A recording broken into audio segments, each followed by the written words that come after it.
Viewers নমস্কার, কেমন আছেন আপনারা? আশা করি সকলে ভালো আছেন। চলুন আজকে আরেকটি ক্লাসে যাওয়া যাক।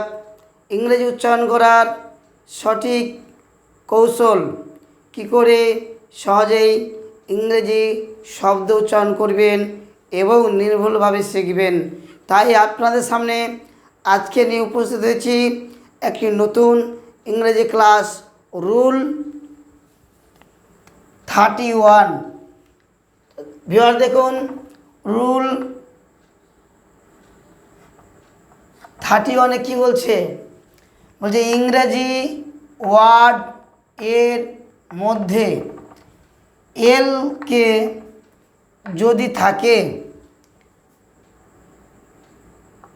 এবং তার পূর্বে ই বা ইউ না থাকে, তাহলে এক্ষেত্রে ক উচ্চারিত হবে, অর্থাৎ এল কে উচ্চারণ হবে ক।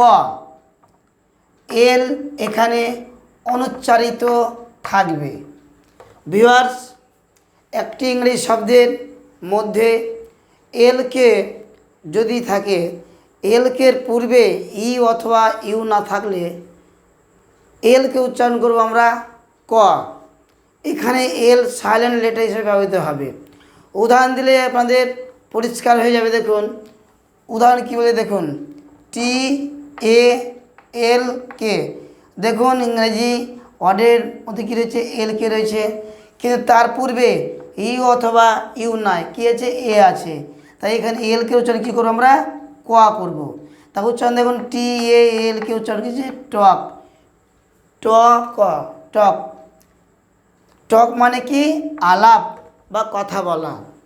তারপর ভিউয়ার্স দেখুন, ডব্লিউ এ এল কে উচ্চারণ কী করছে?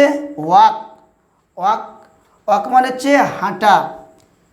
আরেকটি উদাহরণ দিলে আরও পরিষ্কার ভিউয়ার্স, যেটা খুবই ভাইটাল এক্সাম্পল, আমরা খুবই ব্যবহার করি এই বানানটা, সি এইচ এ এল কে। দেখুন সি এইচ এ এল কে, এক্ষেত্রে আমরা কী হচ্ছে? এই উচ্চারণ করছি মানে চক। চ ক, চক। চক মানে যে খড়ি। এই যে দেখুন আমার হাতে চক রয়েছে, এই চক ইংরেজিতে উচ্চারণ করতে হলে সি এইচ এ এল কেও হয়। অনেকে ভিউয়ার্স এটা মিস্টেক করে ফেলে, আজ থেকে আর মিস্টেক হবে না।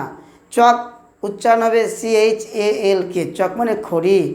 তো ভিউয়ার্স, এরকম আরও অনেক ইংরেজি ওয়ার্ড রয়েছে যাদের মধ্যে এল কে রয়েছে এবং তার পূর্বে এ রয়েছে।